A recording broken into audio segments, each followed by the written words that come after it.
Statement of Joshua Gillespie regarding his time in possession of an apparently empty wooden casket. Original statement given November 22nd, 1998. Audio recording by Jonathan Sims, Head Archivist of the Magnus Institute, London. Statement begins. It started when I was in Amsterdam for a holiday with a few of my friends. Everything you're thinking right now, you're right. We were all early 20s, just graduated, and decided to spend a couple of weeks going crazy on the continent, so you can almost certainly fill in all the blanks yourself. There were very few points where I'd say that I was entirely sober, and even fewer where I acted like it, though I wasn't quite as bad as some of my friends who had a hard time handling themselves at times. This may have been why I headed out alone that morning. No idea of the exact date, but it was sometime in mid-May. The others were sleeping off their assorted hangovers, and I decided to head out into the beautiful sunshine of that Netherlands morning and take a walk.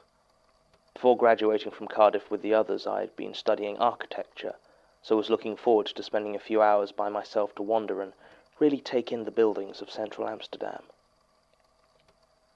I was not disappointed. It's a beautiful city, but I realized too late that I hadn't taken any map or guidebook with me, and an hour or two later I was thoroughly lost. I wasn't particularly worried, as it was still mid-afternoon at this point, and getting lost in the back streets had kind of been what I was trying to do. But I still decided I'd better make an actual effort to find my way back to where my friends and I were staying off Ellenstraat. I managed it eventually, but my inability to speak Dutch meant I spent a good hour riding the wrong way on the various trams. By the time I got back to Ellenstraat, it was starting to get dark, and I was feeling quite stressed, so I decided to pop into one of the cafes to relax before joining up with my friends. I couldn't say for sure exactly how long I was in there, but I do know it had gotten fully dark by the time I noticed I wasn't sat at my table alone. I've tried to describe the man who now sat opposite me many times, but it's difficult. He was short, very short, and felt like he had an odd density to him. His hair was brownish, I think, cut quite short, and he was clean-shaven. His face and dress were utterly unremarkable, and the more I try to think of exactly what he looked like, the harder it is to picture him clearly. To be honest, though, I'm inclined to blame that on the drugs. The man introduced himself as John, and asked how I was. I replied as best I could, and he nodded, saying he was also an Englishman inside a foreign land. I remember he used that exact phrase because it struck me at the time as very odd. He said he was from Liverpool, though I don't recall him having any sort of accent, and that he was looking for a friend who he could rely on for a favour.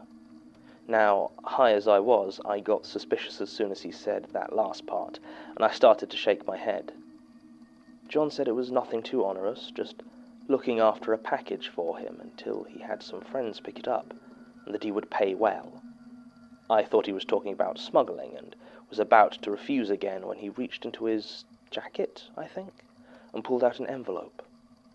Inside was £10,000. I know, I counted it. I knew it was a stupid move, but I kept remembering my friend Richard telling me how easy it had been to get a pound of hash through customs on his first trip to Holland, and holding that much cash in my hands, I said yes. John smiled, thanked me, and said that he would be in touch. He left the coffee shop, and I immediately started panicking about what I had agreed to. I wanted to chase after him and return the money, but something weighed me down, kept me locked into my seat. I just sat there for a long time. I don't remember much about the next few days except worrying about when I'd see John again. I was careful not to spend any of the money he'd given me, and had decided to return it as soon as he turned up. I'd say I had made a mistake and couldn't take his money, or look after anything from him. I tried to enjoy myself, but it was like this shadow hanging over me, and I couldn't stop thinking about it. I waited for days, right up until the end of our trip, but he never showed up. I obsessively checked my suitcase before boarding the plane home, just in case someone had snuck something into it, but there was nothing new in there. I flew back to England with my friends still high and £10,000 tucked into my coat pocket. It was surreal. It wasn't until almost a year later that I felt confident enough to actually spend any of the money. I'd moved down to work for a small architect's firm in Bournemouth on the south coast. It was an entry-level job and the pay wasn't great, but it was the only offer I got in my chosen field, so I moved down there with the hopes of getting some experience and a better position in a year or two. Bournemouth was a decent-sized seaside town, though much less idyllic than I'd assumed it would have been. But rents for a place of my own were a little bit out of my price range, given my starting pay grade. I didn't know anyone else down there and wasn't keen to share my space with strangers, so I decided to use some of the money I'd been given in Amsterdam the previous year. I reasoned they were unlikely to find me at this stage. I'd not given John any of my details when he spoke to me, not even my name. And if they hadn't been able to find me over the course of the last year, it was doubtful they'd be able to track me here. Also, if it had been drug smuggling, as I suspected, £10,000 probably wasn't so much money to them that they'd track me this far over it. Also, and looking back this sounds stupid, but I'd just grown a beard, and thought it would be hard for anyone to recognize me as the same guy, so I spent a bit of John's money on renting a nice one-bedroom flat in the Triangle, near the town centre, and moved in almost immediately. About a week later, I was in my kitchen cutting up some fruit for breakfast, and I heard the doorbell ring. I answered it to see two red-faced delivery men. Between them they carried an immense package, which they'd clearly had to manoeuvre up the narrow stairs of the building I lived in. They asked if I was Joshua Gillespie, and when I said yes, they said they had a delivery addressed to me, and pushed past into the hall. They didn't seem to be from any delivery company I knew, and they weren't wearing any uniforms. I tried to ask them some questions, but as soon as they'd placed the box on the floor, they turned around and walked out. They were both well over 6 feet tall and very imposing, so there was little I could have done to stop them leaving, even if I'd wanted to. The door slammed behind them, and I was left alone with this package. It was about 2 meters long, maybe 1 meter wide, and roughly the same deep. It was sealed with parcel tape, and written on the top was my name and address in thick, curving letters. But there was no return address or postmark of any sort. I was starting to risk being late for work at this point, but I decided I couldn't bring myself to leave without seeing what was inside, so I fetched the knife from my kitchen counter and cut the tape, keeping the box closed. Inside was a coffin. I don't know what I expected, but it wasn't that. My knife fell to the floor, and I just stared at it in mute surprise. It was made of unvarnished, pale yellow wood, and had a thick metal chain wrapped around it, which was closed at the top with a heavy iron padlock. The lock was closed, but had the key sitting inside it. I started to reach for it when I noticed two other things on the coffin lid. The first was a piece of paper, folded in half and tucked under the chain, which I took. The other was the presence of 3 words, scratched deep into the wood of the casket in letters 3 inches high. They read, "Do not open." I withdrew my hand from the padlock slowly, unsure what I was supposed to do. At some point I must have sat down, as I found myself on the floor, propped up against the wall, staring at this bizarre thing that had inexplicably turned up at my home. I remembered the piece of paper at this point and unfolded it, but it simply read, "Delivered with gratitude, J." Strange as it sounds, it was only then I made the connection with the man I'd met in Amsterdam. He'd told me he wanted someone to look after a package for a while. Was this the package he was talking about? Was I to be looking after a corpse? Who was coming to pick it up? When?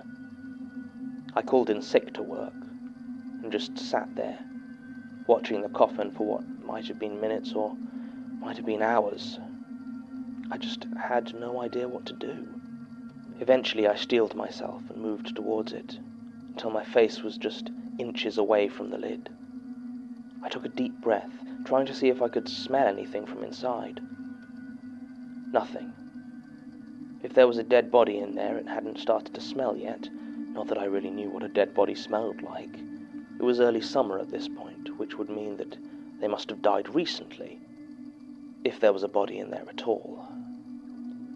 As I got up, my hand brushed the wood of the coffin, and I realized it was warm, very warm, like it had been lying in the sun for hours. Something about it made my flesh crawl slightly, and I withdrew my hand quickly.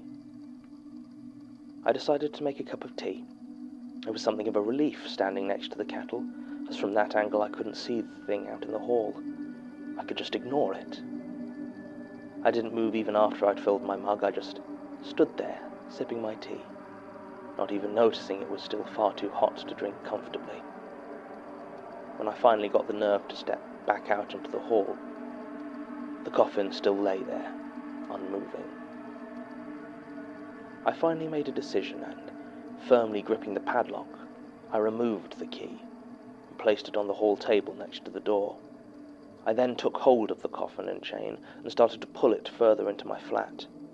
It was weird to touch it. The wood still had that unsettling warmth to it, but the chain was as cold as you'd expect from a thick piece of iron, and apparently hadn't taken on any of the heat.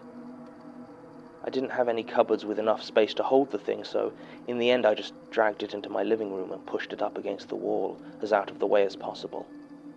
I cut up the cardboard box it had been sealed in and put it with the rubbish outside. And just like that I had, apparently, started storing a coffin in my home. At the time, I think I assumed it was full of drugs, at least as far as I assumed anything about the situation. Why anyone would store something in such a noticeable way, or with a total stranger like me, these weren't questions I could even guess at an answer to. But I decided it was best to think about it as little as possible. For the next few days I avoided my living room, as I found being so close to the thing made me nervous. I was also staying alert for the smell of any sort of rot, which might indicate there was something dead inside the coffin after all. I never smelled anything, though, and as the days passed I found myself noticing my mysterious charge less and less. About a week after it arrived, I finally started using my living room again. I'd watch TV mostly, and keep half an eye on the unmoving casket. At one point I got so cocky as to actually use it as a table. I was drinking a glass of orange juice at the time and absent-mindedly placed it on top of the lid, not really realizing exactly what I had done. At least, not until I heard movement from underneath it. I froze, listening intently and staring, willing myself to have been imagining things. But then it came again, a soft but insistent scratching, just below where I had placed my glass. It was slow and deliberate, and caused gentle ripples to spread across the surface of my juice. Needless to say, I was terrified. More than that, I was confused. The coffin had been lying in my living room, chained and unmoving, for well over a week at this point. If there had been anything living in there when it was delivered, it seemed unlikely it would still be alive. And why hadn't it made any sound before, if there was something in there capable of movement? I gently picked up my glass, and immediately the scratching stopped. I waited for some time, considering my options, before I placed it back down on the other end of the lid. It took about 4 seconds for the scratching to start up again, now more insistently. When I took the glass away this time, it didn't stop for another 5 minutes. I decided against doing any further experiments, and instead made the very deliberate decision to ignore it. I felt at that point I either needed to use the heavy iron key to open it and see for myself what was in there, or follow the gouged instruction and resolve myself to never look inside. Some might call me a coward, but I decided on the latter, that I would interact with it as little as possible while it lived in my house. Well, I guess lived may be the wrong term. I knew I'd made the right decision the next time it rained, and I heard the box begin to moan. It was a Saturday, and I was spending the day staying in and doing some light reading. I had few friends in Bournemouth. Something about having a mysterious coffin lying in my living room made me reluctant to make the sort of connections that might lead to people coming round, and so I spent most of my free time alone. I didn't watch a lot of television even before my living room was taken over with storing this thing, and so I now found myself sat in my room reading quite a lot. I remember I'd just started Michael Crichton's The Lost World at the time, and it started raining outside. It was a hard, heavy rain, the sort that falls straight down with no wind to disturb it until everything is dark and wet. It was barely past midday, but I remember the sky was so overcast and gloomy that I had to get up to turn on the light. And that was when I heard it. It was a low, gentle sound. I've seen Dawn of the Dead. I know what the groans of the undead are meant to sound like, but it wasn't that at all. It was almost melodious. It sounded almost like singing, if it was muffled by 20 feet of hard-packed soil. At first, I thought it might have been coming from one of the other flats in my building, but as it went on and the hairs on my arm began to stand on end, I just knew where it was coming from. I walked to the living room and stood in the doorway, watching as the sealed wooden box continued to moan its soft, musical sound out of the rain. There was nothing to be done. I'd made my decision not to open it, and this certainly did not make me want to reconsider that. So I just went back to my bedroom, put on some music, and turned it up loud enough to drown out the sounds. And so it continued for a few months. Whatever was in the casket would scratch at anything placed on top of it and moan whenever it rained, and that was that. I suppose it goes to show that you can get used to anything if you have to, no matter how bizarre. I occasionally considered trying to get rid of it or finding people like you guys to investigate, but in the end I decided that I was actually more afraid of whoever was responsible for entrusting me with the coffin than I was of the actual coffin itself, so I kept it secret. The only thing that worried me was sleeping. I think it gave me bad dreams. I don't remember my dreams, never have, and if I was getting nightmares, they were no different. I didn't remember them, and I certainly don't now. But I know I kept waking up in a panic, clutching at my throat and struggling to breathe. I also started sleepwalking. The first time that happened, it was the cold that woke me up. It was the middle of winter, and I tend not to keep the heating on when I'm asleep. It took me a few seconds to fully process where I was. I was standing in the dark in my living room, over the coffin. What concerned me more about the situation was the fact that when I awoke, I seemed to be holding the key to it in my hand. Obviously this worried me. I even went to my GP about it, who referred me to the sleep clinic at the nearby hospital, but the problems never recurred in a clinical setting. I decided to hide the key in more and more difficult to access places, but still I kept waking up with it. I was starting to panic. When I awoke one morning to find I'd actually placed the key within the lock and was, as far as I could tell, moments from opening it, I knew I had to find a solution. In the end, what I took to doing was perhaps a bit elaborate, but it seemed to work. I would place the key within a bowl of water and then put it in the freezer, encasing it in a solid block of ice. I still sometimes found myself trying to get to the key in my sleep, but the chill of the ice always woke me up long before I could do anything with it. And in the end it just became yet another part of my routine.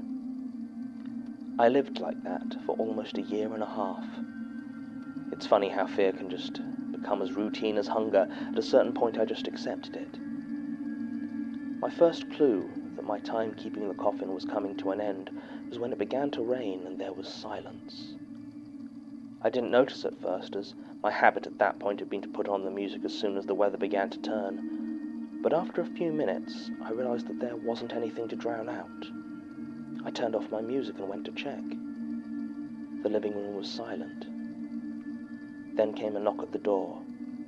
The sound was light and unobtrusive, but it rang out like thunder in the quiet flat.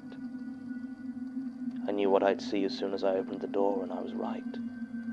John and the 2 delivery men stood there. I wasn't surprised to see them, as I say, but they actually seemed quite surprised to see me. John had to take a second to look me up and down, almost in disbelief, as I asked if they'd come to collect their coffin. He said that they had, and he hoped it hadn't been too much trouble. I told him where he could stick it, and he didn't seem to have an answer for that. He did seem genuinely impressed, however, when I got the key out of the freezer. I didn't even try to thaw it.